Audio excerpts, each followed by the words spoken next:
Hello and welcome to today's webinar hosted by Credit to Be. We're sorry about the delay. We had a few technical difficulties and the meeting for the CDAL was running a little bit over. But I'd like to introduce you today. We have Bob Carbonell and Jamie Polanca here, two of the Credit to Be analysts, and they're going to present on a couple of companies that we have. We have Sears, Rite, Albertsons, Safeway, and Supervalu. With that, I'm going to pass it over to Bob Carbonell, and he's first going to speak on Sears. Good morning. I know I've said it before, but for those of you who haven't heard it, Ed Lampert refers to Sears Holdings as a holding company that makes money by selling off its assets. It is not a traditional retailer. You can't analyze it as one. Basically, they are in a mode where they have to shrink to survive. They've sold off Orchard Supply Hardware, which eventually filed for bankruptcy on its own, Sears Hometown and Outlet Stores, and last month Land's End, that promptly paid a $500 million dividend to Sears Holdings. That's about half of the $1 billion in asset monetization that Lampert has promised us for 2014. This week they reported hiring advisors to explore the sale of their 51% interest in Sears Canada, which some analysts value at up to $800 million. If anyone even wants Sears Canada, it'll leave Sears Holdings with its auto centers and the warranty units as the last units to dispose of. Once the operating units are gone, they'd be left with the retail chains. Last week, Ed Lampert told Sears shareholders they have to trim apparel to be sleeker, speedier, and more stylish, quote unquote, and do it with less space. Apparel was about 32% of Sears' volume in 2013. They're looking to buy more frequently in smaller buys rather than buying in large amounts at the beginning of the year. Obviously, the downside of that is that you make mistakes and you're stuck with the inventory, or you have to force it back to the people you bought it from. Fashion apparel takes up 40,000 to 70,000 square foot. Lampert says that's way too much space. They have closed more than 500 stores since 2005. Those stores lost more than $100 million in their final 12 months. He said they are likely to do more real estate deals, and he finally admitted we probably have more space than we need. If you saw a couple of weeks ago, the CEO of Sears Canada said that there are no real estate deals in the near future, but they are constantly reviewing their portfolio. Meaning if Sears Holdings needs more money, Ed will tell us what to sell. So far, asset sales will see them through this year. In the 5 credit groups that I conduct, no one is cutting back. The apparel and the home furnishings groups that I conduct simply don't have the lead time. They're in this as Sears' partner. They're not going to change terms. They see no need to cut back. Sears is paying them well. Chargebacks are not a major issue with them. The factoring companies that we talk to have surcharges on Sears as high as 3.25% above their normal charge, but they are supporting for huge amounts. Only one factor is known to have collateral, and they are checking above it. First quarter numbers come out on Monday, unfortunately, so we'll just have to see what the harsh weather did to them. Some of you may have noticed this morning Kohl's and Walmart did not have outstanding first quarters, although Macy's did fairly well. Sears is coming off a year with just about $1.4 billion in losses. They continued again to replace it with these asset sales. They are committed to the Shop Your Way membership program.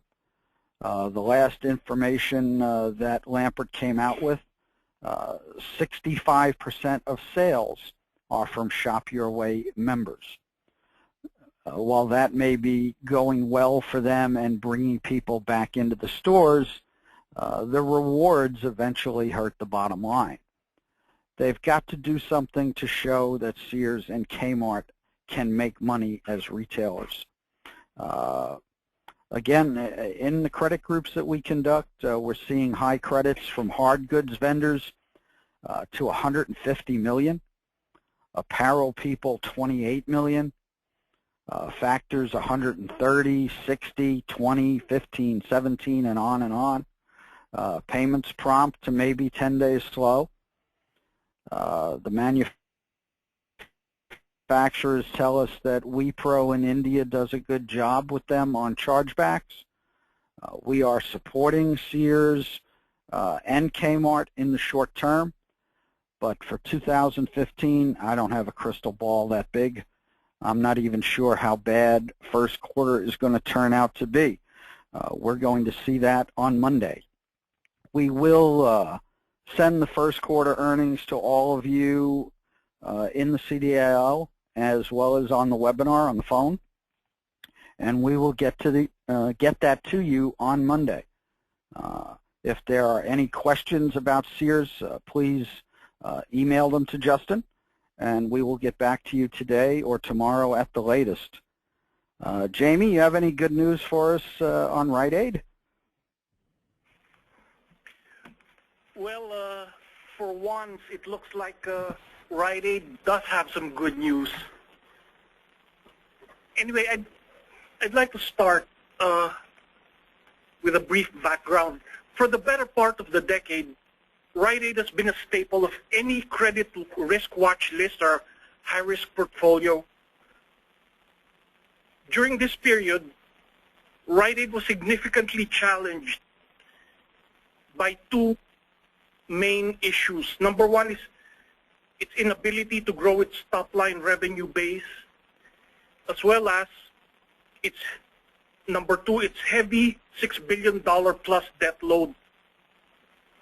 The confluence of both factors essentially handicapped Rite Aid's chances of earning a profit due to the sizable chunk of whatever minuscule operating profit could be earned after heavy interest expenses were considered.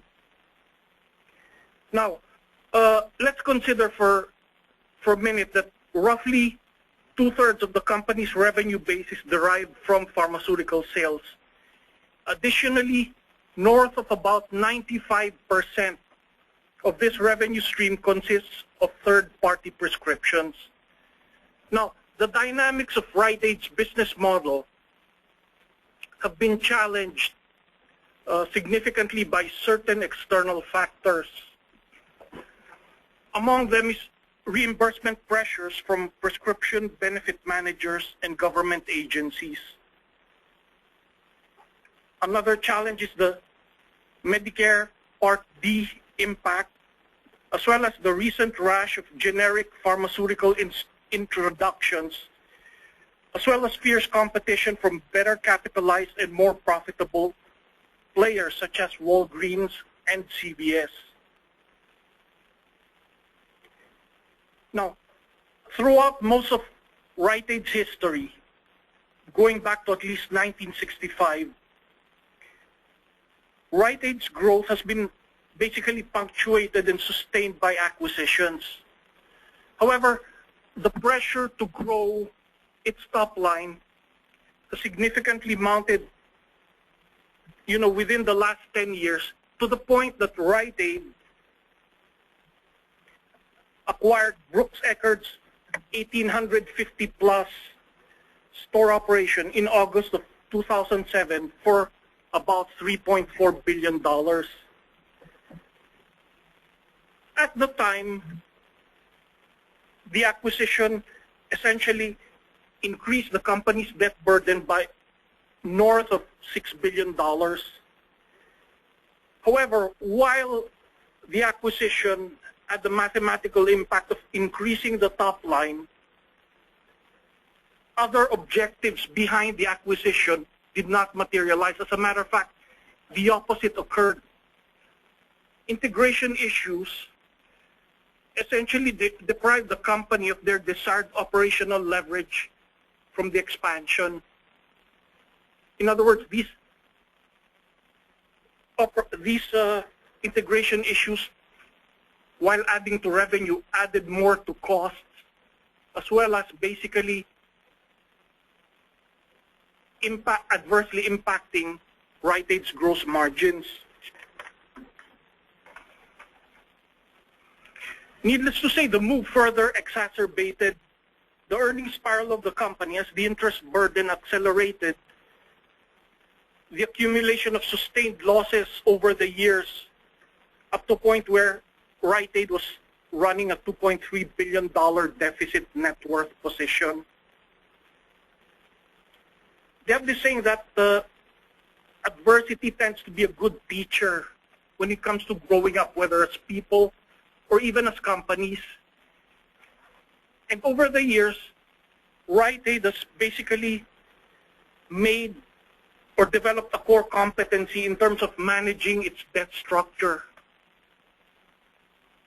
Whatever challenges it had as far as running its business toward profitability, they were sort of able to mitigate to a limited extent in terms of their ability to manage their debt.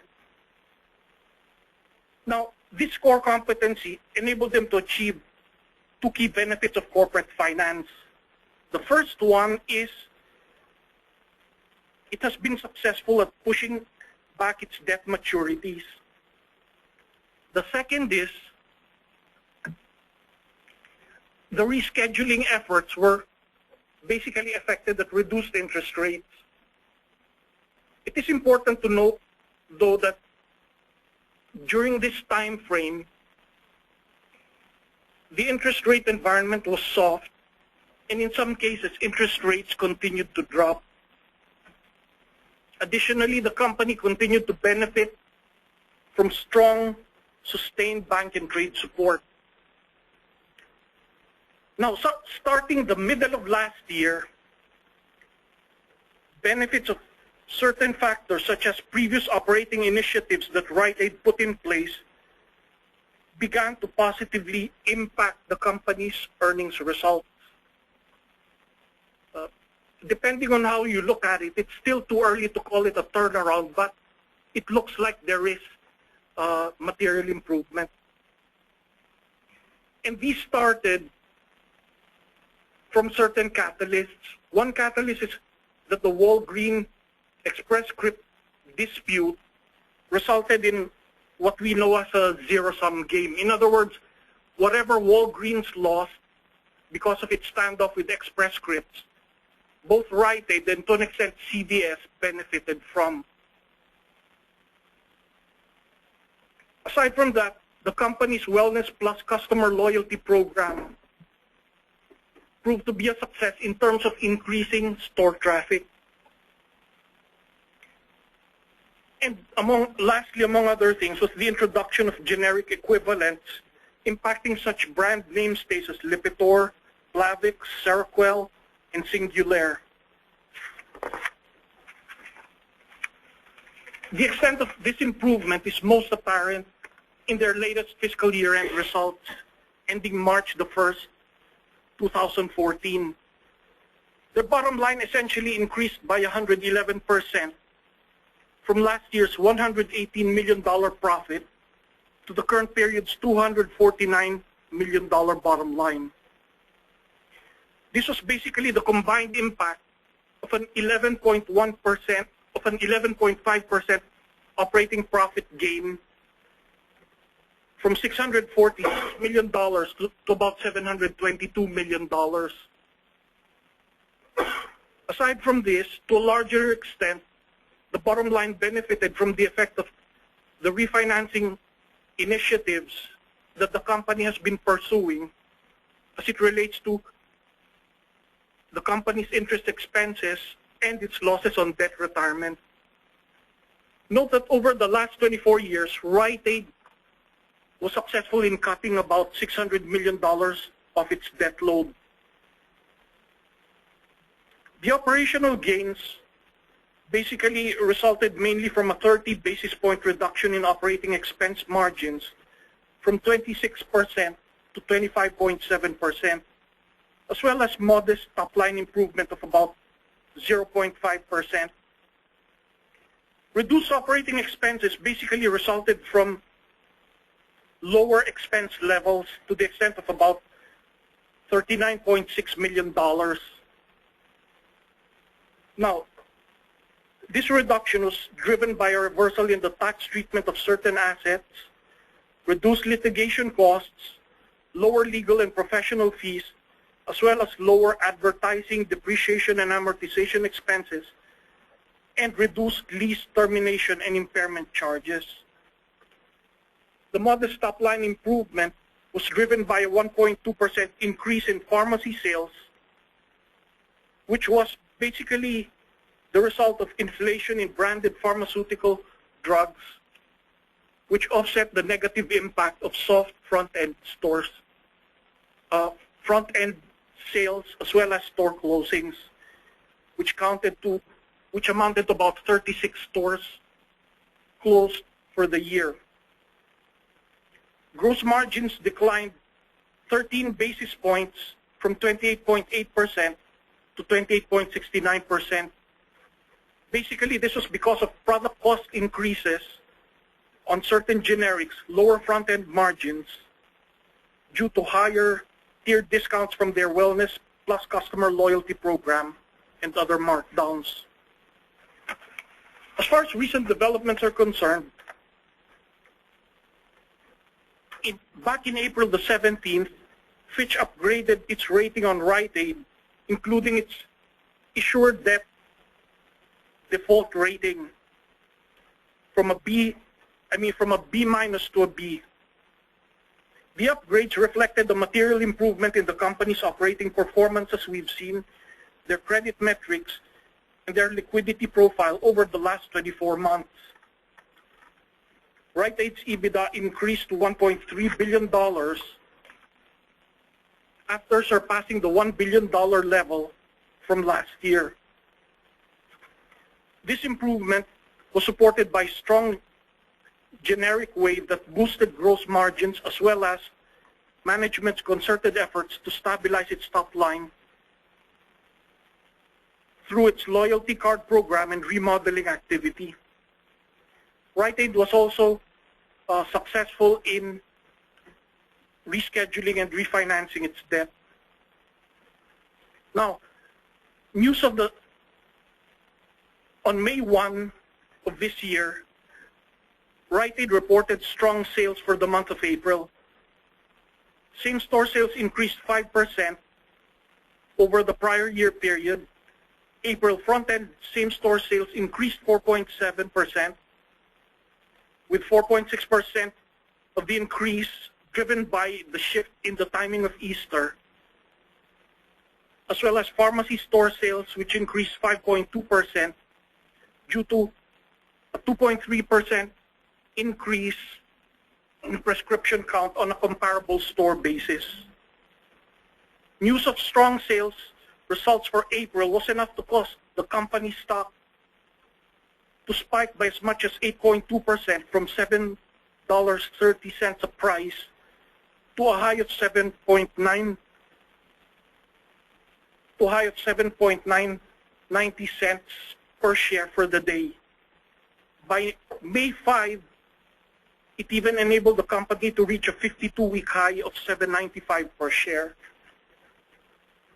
Despite recent improvements, we continue to monitor Rite-Aid very closely in terms of how they will be able to effect a sustainable turnaround. And our focus will essentially be on three areas.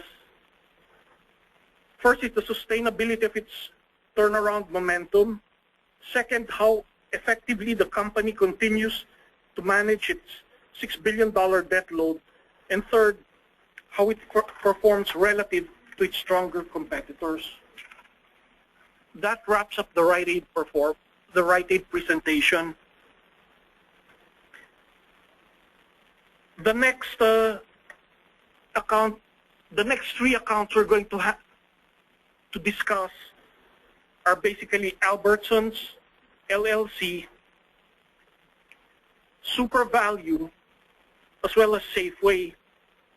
Recent developments have sort of tied these accounts into what I tend to think of as the 6 degrees of separation of restructuring. I say this because at the end of the presentation, we're going to see that all of both Supervalu and Safeway are somehow tied or involved with Albertsons. Now, as far as Albertsons is concerned, in 2005, competitive pressure forced Albertsons to put itself up for sale. This caused several major players in both the food and drug industry to surface as interested suitors. Among them were Kroger and Supervalu, which were interested in the supermarket chains, while the big three of the drug industry, Walgreens, CVS, and Rite were interested in purchasing the Costco and Save-On drugstore chains. On January 23, 2006, Supervalu and CVS, as well as an investment group led by Cerberus Capital Management, acquired different segments of the entire Albertsons business for $10 billion in cash, stock, and debt. The breakdown at that time was as follows. Albertsons stores in the Southwest,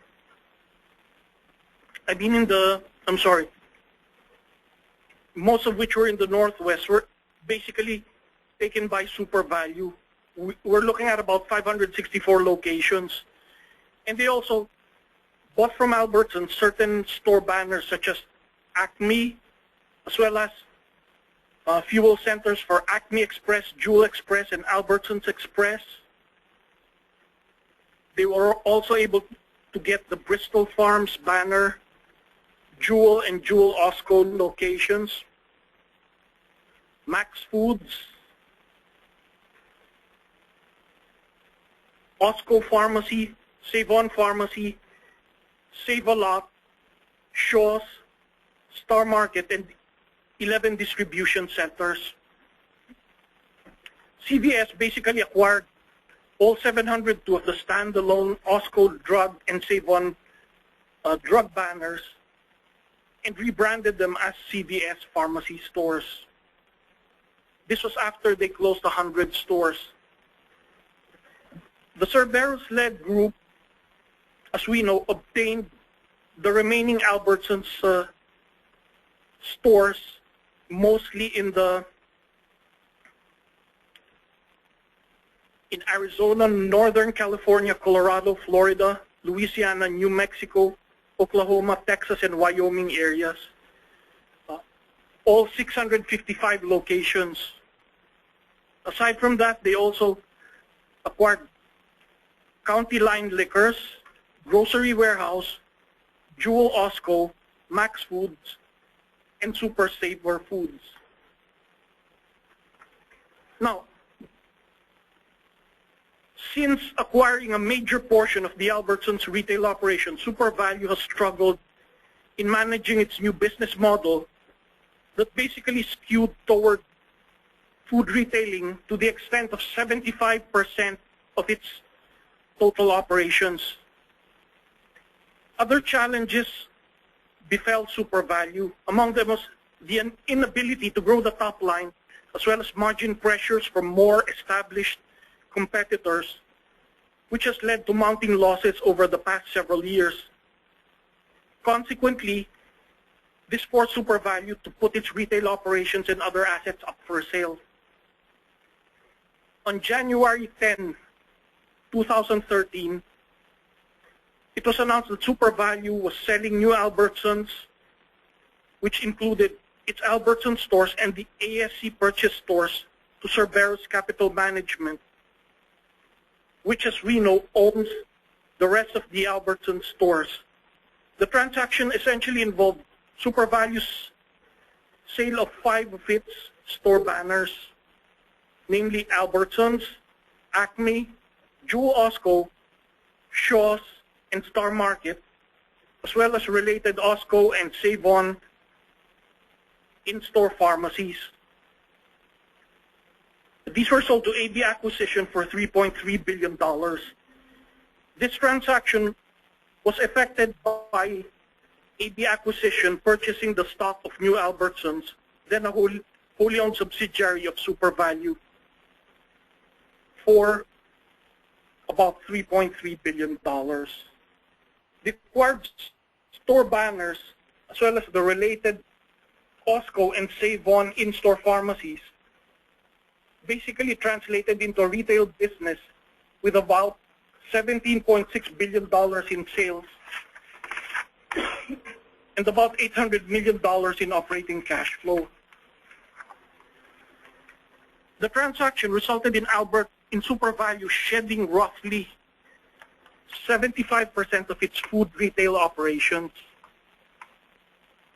In turn, Supervalu kept the following retail banners: Cub Foods, Shoppers Food and Pharmacy, Shop and Save, Farm Fresh, and Hornbackers. The retail banners that were retained by Supervalu accounted for $4.78 billion in sales in the food retail business. Now, I'd like to touch briefly on how Albertsons is structured. It's basically divided into two operating areas. One is Albertsons LLC, and the other is New Albertsons Incorporated. Now, aside from operating under two separate entities under the AB Acquisition LLC, both organizations share the same senior management team. However, each of the two would have their own chief operating officers, treasurers, and other operational management teams. Albertsons will be acquiring all of the stores that have the Albertsons banner, while all other non-Albertsons bannered stores that were acquired would be folded into NAI or New Albertsons Incorporated. Each company actually maintains its own financials and will have their own respective bank lines. As of the moment,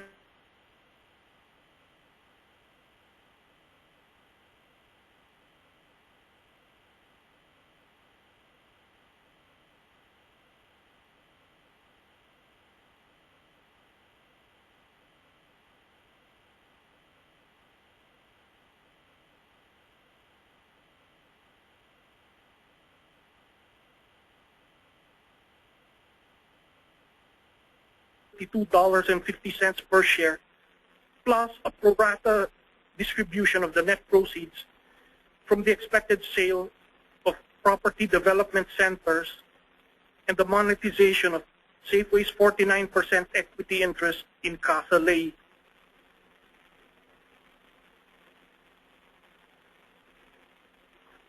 And that basically wraps up the presentation for Albertsons. The next account we'll be discussing would be Supervalu. Previous developments related to Supervalu's sale of its New Albertsons business back to AB Acquisitions essentially provided them the unique opportunity to refocus their business toward an area that has historically focused on their core competency, which is wholesale, distribution, and logistics.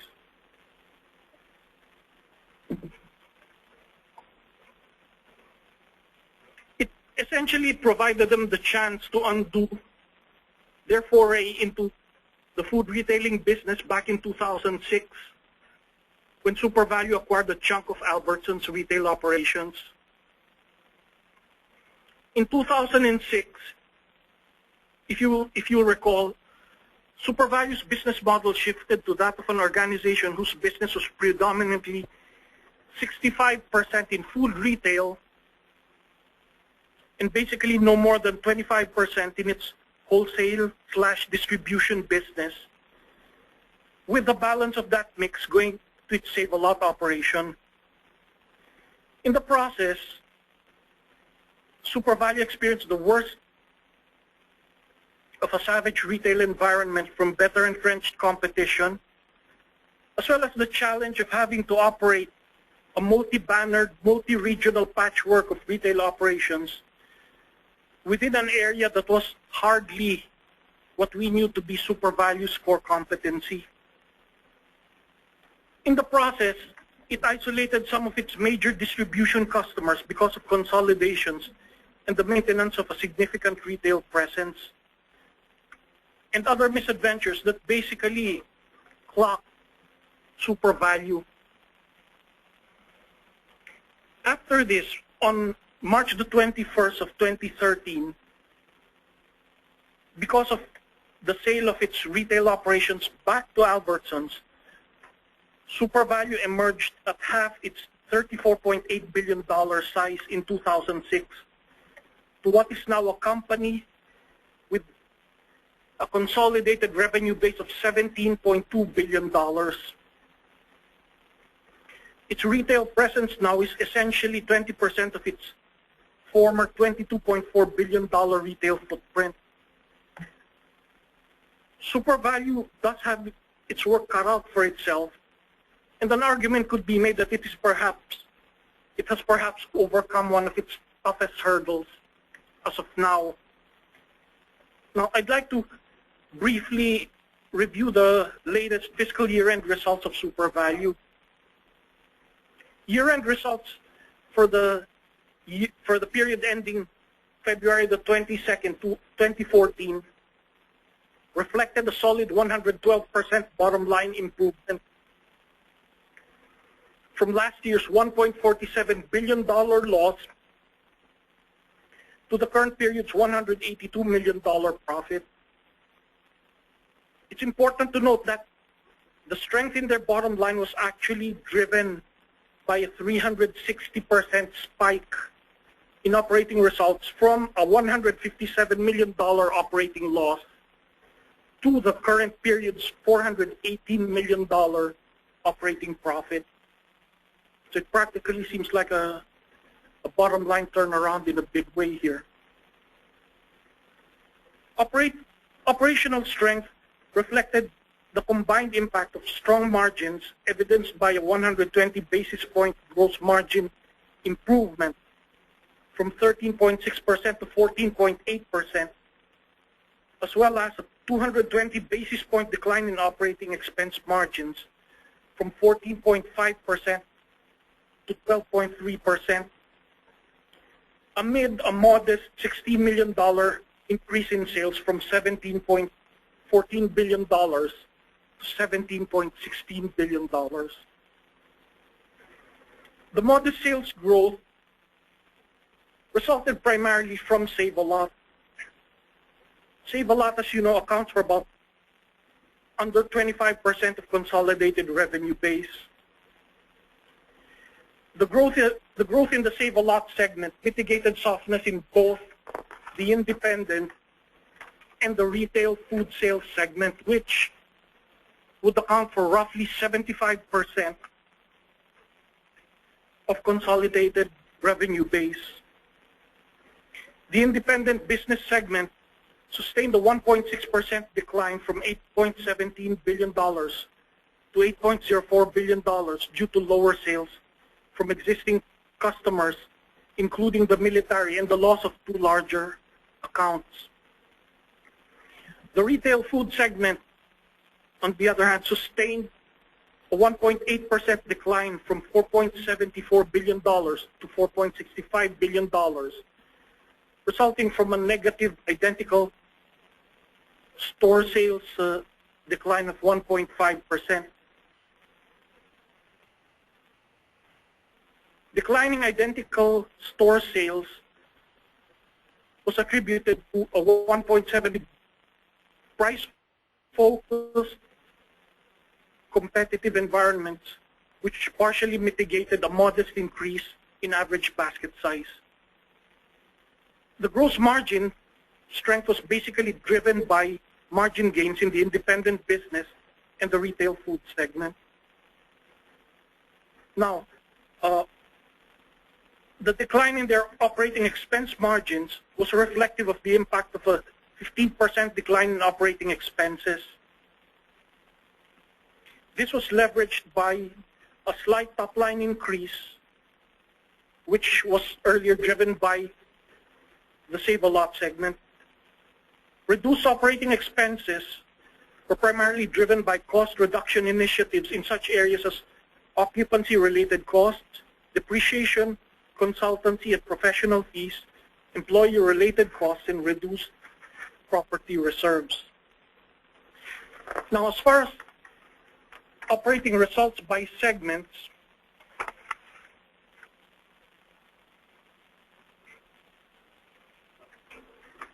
the Save-A-Lot segment reflected improved operating results, just as the retail food segment did, as well as the independent businesses.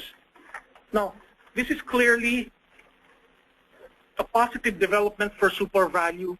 However, right now we still feel that it is way too early to determine that this is in fact a sustainable turnaround. We continue to focus on how effectively Supervalu can maintain this improvement and grow, especially its independent logistics business as well as its retail food business. Now, as far as that basically wraps up our Supervalu presentation. Now, as far as Safeway is concerned, on March 6, as was earlier reported, it was announced that Safeway would be acquired by Albertsons for $32.50 per share. Also, back in June 2013, Safeway sold its Canada operations to Sobeys for $5.7 billion. Sobeys is basically the #2 grocery operator in Canada. The detail involved 213 grocery stores under the Safeway banner in Western Canada, 62 fuel stations, 10 liquor stores, 12 manufacturing facilities, and 4 distribution centers. Safeway's latest results have reflected some softness as a 164% decline in the bottom line occurred from a $118.9 million profit to the current period $76.5 million loss. This loss was basically driven by a 52% decline in operating profit, as well as a $153 million loss on foreign currency translation, resulting from basically the conversion of Canada's cash resources into dollars. I guess that wraps up the presentation for Safeway.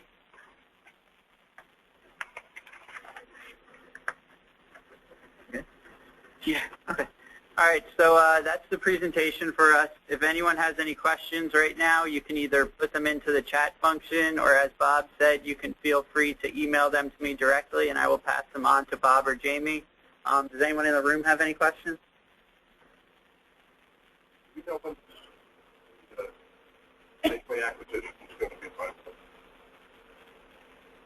Tentatively, they have it set for the 4th quarter of this year. The question, in case anyone on the phone didn't hear, was do we know when the Safeway acquisition will be finalized? Anyone else? All All right, with that, I think we're going to wrap up the presentation. We'd like to thank everyone for taking the time to come out and listen to us today, and we'd like to thank Bob and Jamie for presenting. As I said, if you guys do have any questions, feel free to reach out to me directly, and I hope you guys have a great rest of the day. Thank you all. Thank you.